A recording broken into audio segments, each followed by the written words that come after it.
and welcome to Freaky Friday. Also, happy Halloween to you. And did you know that Halloween is the time of year when the veil between the living and dead is the thinnest? Well, it is. So when you're out there trick-or-treating this Halloween, think about all the spirits that are around, and think about all the spirits that are in Gettysburg, because I certainly will be doing that. Today I would like to take you to a place that is one of the most haunted places on the battlefield, and that is Devil's Den. And I'm sure some of you, if not all of you, have been there at one time or another, but if you haven't, I'll explain to you why Devil's Den is so haunted and so magical. During prehistoric times, there were Indians who roamed Devil's Den, and they had a huge battle between tribes one day, and a lot of people were killed during this battle, and they could tell that because of all the artifacts that they found over the years. Many projectiles like spear points and arrowheads and tomahawks and that kind of thing were found in the area. The area was known to have a lot of energy, both positive and negative. It seems like the Native Americans that lived there used Devil's Den as a way to tell the seasons.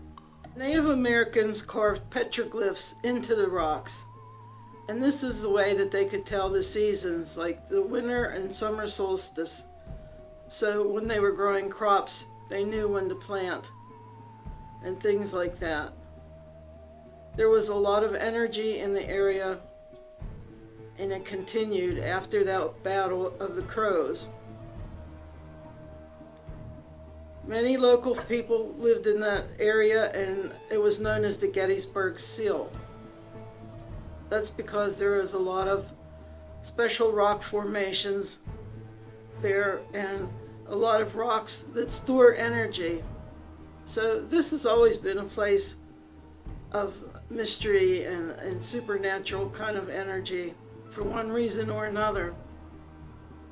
There was a local man named Emanuel Bushman, and Emanuel was sort of the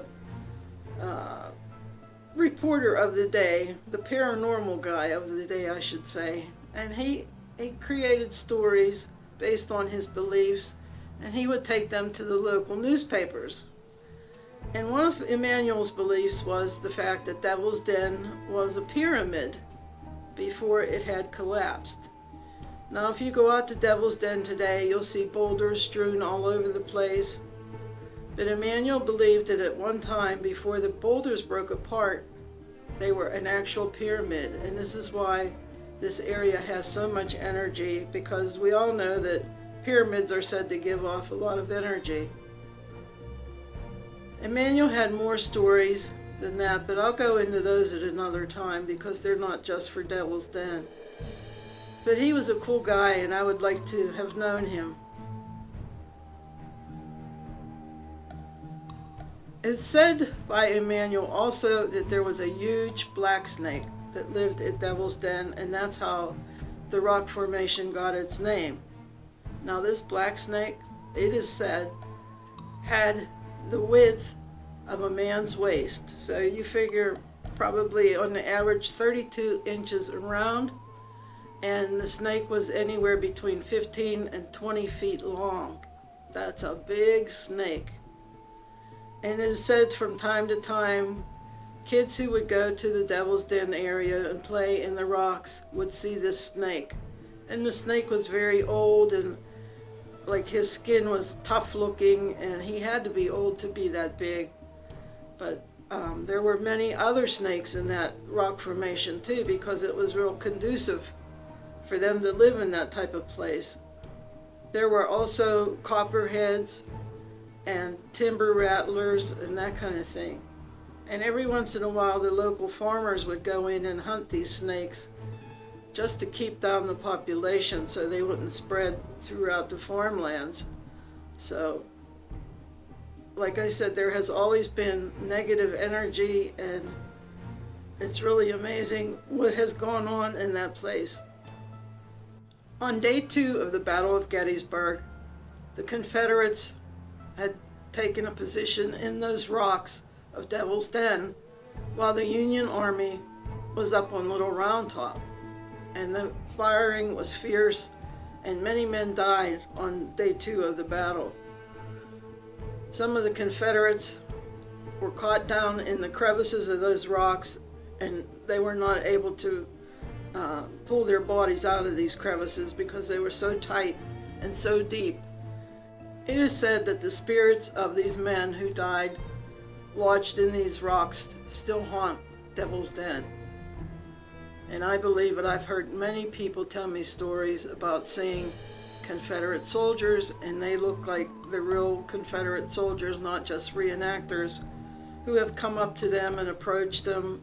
And there was a story about an old Confederate who was handing out bullets to people, and they were the actual bullets, that wrapped in the paper of the Civil War era. If this is true or not, I don't know, but I do know that when you take camera equipment to the Devil's Den area, your batteries will drain quickly. And I've had that experience happen to me as well. And for some reason, they won't hold a charge. And I've heard the story that they won't hold a charge because the men who died at Devil's Den are upset because they were not rescued when they were wounded, and because they fell down in those crevices. They are really upset because nobody could rescue them, and they had to die in that manner. So I don't know.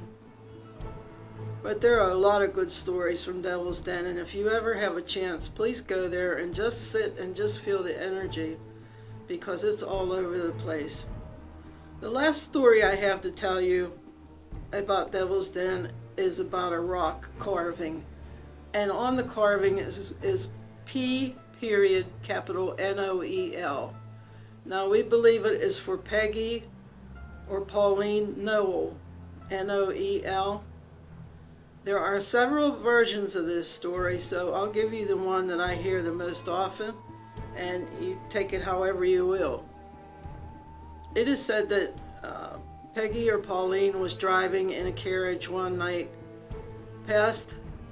coming up to Little Round Top and over to Devil's Den, and she was taking a tour of the area, and all of a sudden her horse bolted and she fell out of the carriage, and somehow she was decapitated and died instantly.